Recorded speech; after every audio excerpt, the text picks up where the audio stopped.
Hello viewers, I am engineer के कुमार और ये आपका channel maths hub bye engineer के कुमार।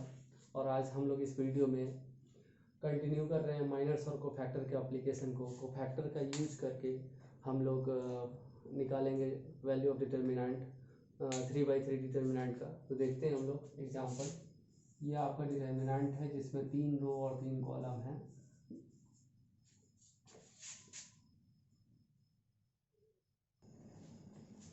तो ये 3/3 डिटर्मिनेंट है अपना, जिसमें 3 रो और 3 कॉलम है। और इस डिटर्मिनेंट को हम लोग एक्सपेंड कर रहे हैं लॉन्ग रो 1। तो देखते हैं इस चीज़ को। रो 1 का पहला एलिमेंट A11 है, तो A11 के रो और कॉलम को डिलीट करने पर जो डिटर्मिनेंट मिलेगा उससे मल्टीप्लाई करते हैं। A22 A23 A32 A33। अच्छा, इस चीज़ को ध्यान से देखें, यह माइनर है एलिमेंट A11 का, माइनस A12 सेकेंड एलिमेंट है रो 1 का। A12 मल्टीप्लाई कर दिया A12 के कॉलम और रो को डिलीट किया। A21 A31 A23 A33, इसको लिखते हैं A21 A23 A31 A33। और रो 1 का थर्ड एलिमेंट है A13, तो A13 को इसके माइनर से मल्टीप्लाई करते हैं हम लोग। तो A13 ध्यान से देखें, तो ये डिटर्मिनेंट मिलता है हम लोग को A21 A22 A31 A32। ध्यान से देखें, ये एलिमेंट और ये इसका करस्पॉन्डिंग माइनर है, जैसा कि हम लोगों ने माइनर और कोफैक्टर में देखा। ये एलिमेंट A12 है, इसका करस्पॉन्डिंग माइनर, एलिमेंट A13 इसका करस्पॉन्डिंग माइनर। तो यहाँ पर देखते हैं इस चीज़ को। A11 ये माइनर है into minor of A11 minus A12 minor of M12 plus A13 ये है माइनर 13 का। फर्दर आगे हम लोग इसको लिखेंगे इक्वेशन में A11 इंटू M11 की जगह को फैक्टर A11 लिख सकते हैं, क्योंकि रो नंबर और कॉलम नंबर को जोड़ने के बाद इवन नंबर मिल रहा है। ये इसको नेक्स्ट स्टेप में करेंगे हम लोग, पहले इसको देख लेते हैं। A11 इंटू M11, ये देखो माइनस से इस टर्म में ऐसा करते हैं, प्लस लिख रहे हैं A12, तो माइनस को कहाँ एडजस्ट करेंगे? M12 के साथ, दूसरे फैक्टर के साथ एडजस्ट कर सकते हैं। और माइनस जो है इस ब्रैकेट के अंदर आ गया, प्लस इंटू माइनस माइनस देगा, प्लस A13 M13। अब इसको हम लोग को फैक्टर के टर्म में कन्वर्ट कर देते हैं। तो A11 माइनर M11 को फैक्टर A11 लिख सकते हैं, plus A12 negative of M12 को हम को फैक्टर ऑफ A12 लिख सकते हैं, क्योंकि यहाँ पर रो नंबर और कॉलम नंबर को जोड़ने के बाद 3 मिल रहा है जो कि ऑड है, तो निगेटिव साइन चेंज हो जाएगा को फैक्टर में, ठीक है। और प्लस A13 इंटू M13, 1 और 3 का सम 4 है, इवन है, यानी ये एज इट इज को फैक्टर लिख देंगे A13। हमें जो इस लाइन में वैल्यू मिला है वो इस डिटर्मिनेंट को एक्सपांड करने के बाद मिला है। और डिटर्मिनेंट को एक्सपांड किया मतलब डिटर्मिनेंट की वैल्यू निकाला, और डिटर्मिनेंट की वैल्यू ये है आपका, ये वाला लाइन, ये तीनों टर्म। तो डिटर्मिनेंट का वैल्यू ये मिला हम लोगों को।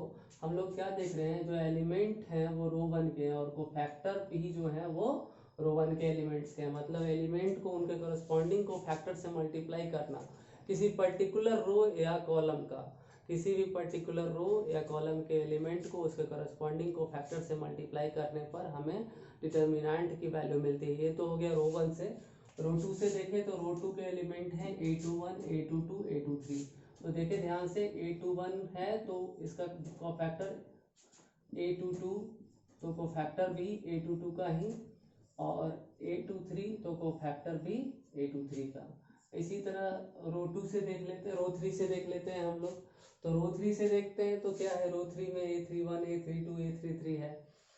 तो एलिमेंट्स लिख लेते हैं। A31 तो इसका कोफैक्टर भी A31, A32 into cofactor of A32, A33 into cofactor of A33। मतलब कोई भी रो के एलिमेंट लें तो उसके कॉरस्पॉन्डिंग को फैक्टर को मल्टीप्लाई करने के बाद सम करते हैं तो हमें वैल्यू ऑफ डिटर्मिनेंट मिलता है। ये तो हो गया रो वाइज। कॉलम वाइज देख लेते हैं कोई भी एक कॉलम से। चलो कॉलम 1 से देख लेते हैं। तो कॉलम 1 में 3 एलिमेंट हैं, तो देख लेते हैं। फर्स्ट एलिमेंट A11 है, तो कॉरस्पॉन्डिंग को फैक्टर A11 हो जाएगा into plus second element A21 है, तो कॉरस्पॉन्डिंग को फैक्टर A21 हो जाएगा, और A31 है थर्ड एलिमेंट कॉलम 1 का, तो कॉरस्पॉन्डिंग को फैक्टर भी A31 हो जाएगा। मतलब कि ध्यान रहे कोई भी एक पर्टिकुलर रो या कॉलम का एलिमेंट लेना है और उसका प्रोडक्ट एलिमेंट को कॉरस्पॉन्डिंग को फैक्टर के साथ मल्टीप्लाई करके सम कर देने से वैल्यू ऑफ डिटर्मिनेंट मिलता है।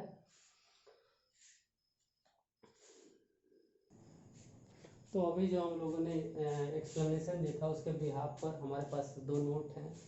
एक नोट है sum of the product of elements of any row or column with their corresponding cofactor gives the value of determinant, जिसका भी हम लोगों ने एक्सप्लेनेशन देखा था। अब देखते हैं सेकंड नोट, जिसका एक्सप्लेनेशन इस को पढ़ लेने के बाद देखेंगे। If the elements of any row or column और are multiplied with cofactor of any other row or column then their sum is zero. कहने का मतलब ये है कि अगर एलिमेंट हम रो 1 का ले लें और कोफैक्टर हम रो 2 का ले लें, तो करस्पॉन्डिंग ये एलिमेंट और कोफैक्टर का प्रोडक्ट का सम जो है वो जीरो एल्ड करेगा, जीरो देगा। इस चीज़ को हम लोग एग्जांपल से देखते हैं। फिर से एक बार समझा रहा हूँ। सपोज दैट एलिमेंट रो 1 का है और कोफैक्टर रो 2 के हैं, करस्पॉन्डिंग कोफैक्टर से एलिमेंट को मल्टीप्लाई करते हैं तो वैल्यू जीरो देगा। अगर मान लो कॉलम 2 का एलिमेंट है और कॉलम 3 या कॉलम 1 के कोफैक्टर से मल्टीप्लाई करेंगे तो प्रोडक्ट का सम क्या होगा, जीरो होगा, जिसको एक एग्जांपल से हम लोग देखते हैं।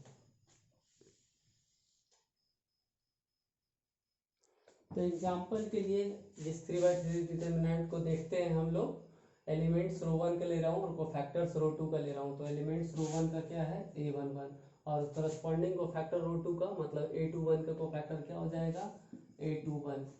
ठीक है, A12 इसका कोफैक्टर रो 2 का A22 से मल्टीप्लाई कर रहा हूँ। थर्ड एलिमेंट है रो 1 का A13, तो A13 को रो 2 के कोफैक्टर के साथ मल्टीप्लाई कर रहा हूँ। ये देखिए इस तरह से एलिमेंट्स मैंने रो 1 के लिए हैं और कोफैक्टर मैंने रो 2 के लिए, और इनका प्रोडक्ट का सम हम लोग देख रहे हैं। तो देखिए A11 तो ठीक है, A21 की जगह निगेटिव ऑफ M21 होगा क्योंकि ऑड है। A12 A22 इवन है, तो ये M22 हो जाएगा प्लस A13 A23 है। ध्यान से देखें 2 और 3 का सम 5 है, ऑड है तो क्या हो जाएगा negative of M23। Further plus into minus minus होता है, तो इस तरह से लिख सकते हैं A11 into M21 plus A12 into M22 plus into minus minus A13 into M23। अब देखते हैं कैसे लिखेंगे इस चीज को हम लोग। तो M21 को लिखना है, मतलब second row first column delete किया तब जा करके हमें ये माइनर मिलेगा। A12 A13 आएगा, A32 A33 आएगा। इसको देखते हैं हम लोग। A12 A13 A32 A33, ये तो हो गया आपका माइनर M21 प्लस अगला टर्म है A12 माइनर ऑफ 2 मतलब सेकेंड रो और सेकेंड कॉलम को डिलीट करना है, तो ये तो रो डिलीट हो गया और ये कॉलम डिलीट हो गया। तो A11 A13 A31 A33 ये बचेंगे। तो इन एलिमेंट्स को लिखते हैं 2/2 के डिटरमिनेंट के फॉर्म में। A11 A13 A31 A33। अब देखिए ये टर्म बचा तीसरा टर्म, तो माइनस A13 लिखेंगे और ये आपका को फैक्टर है सेकेंड रो थर्ड कॉलम। तो सेकेंड रो डिलीट किया और थर्ड कॉलम डिलीट किया तो क्या बचेगा, ये A11 A12 बचेगा और ये A31 A32 बचेगा। तो लिख देते हैं 2/2 का डिटरमिनेंट माइनस में।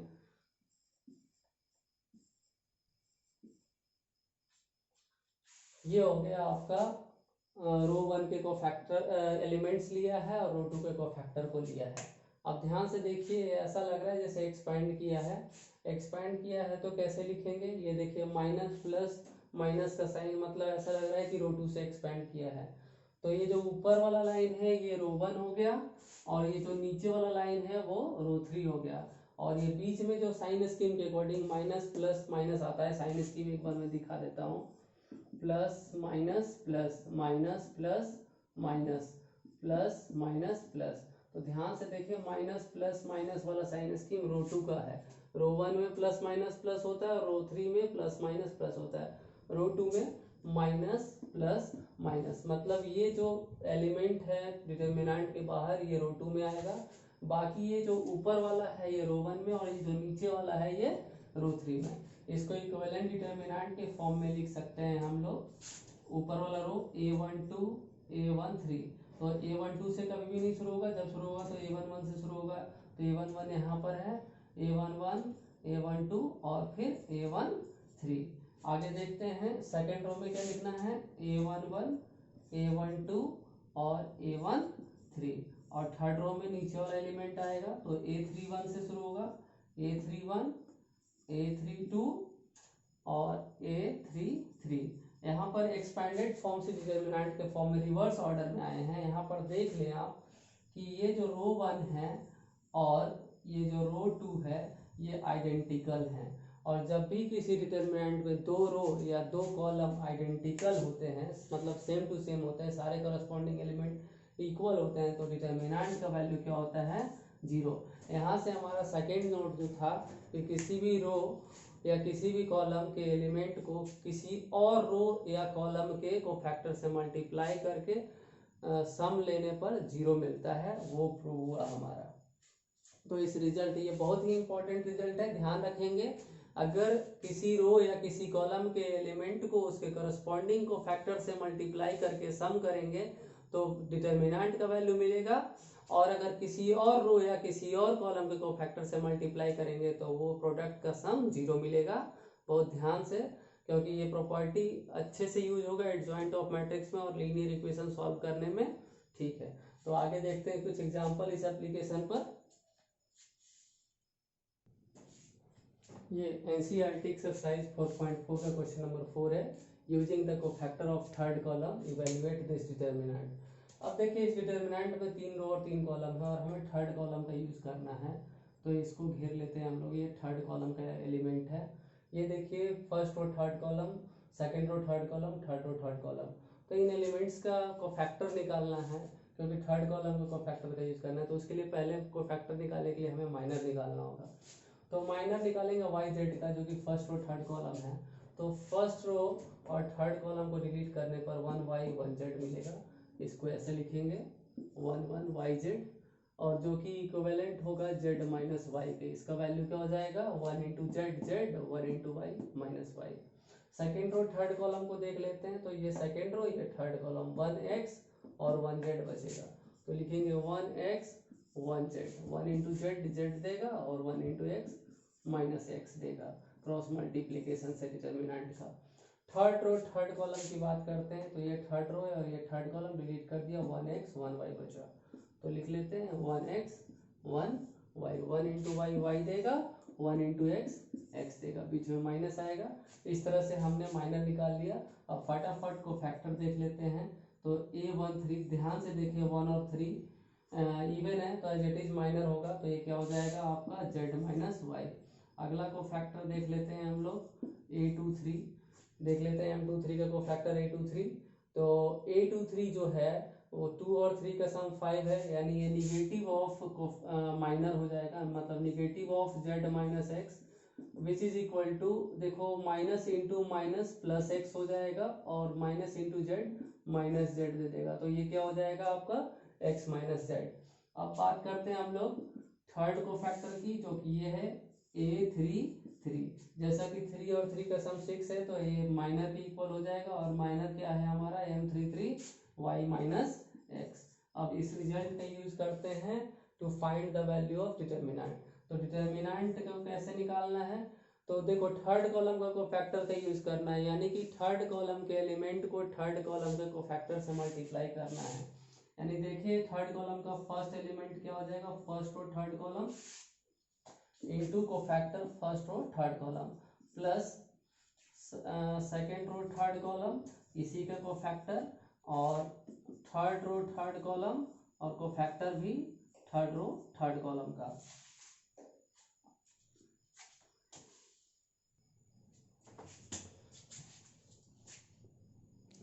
तो देखते हैं आप, हम फर्स्ट और थर्ड कॉलम ये एलिमेंट वाई जेड है, और इसका corresponding cofactor A13 is equal to Z minus Y है।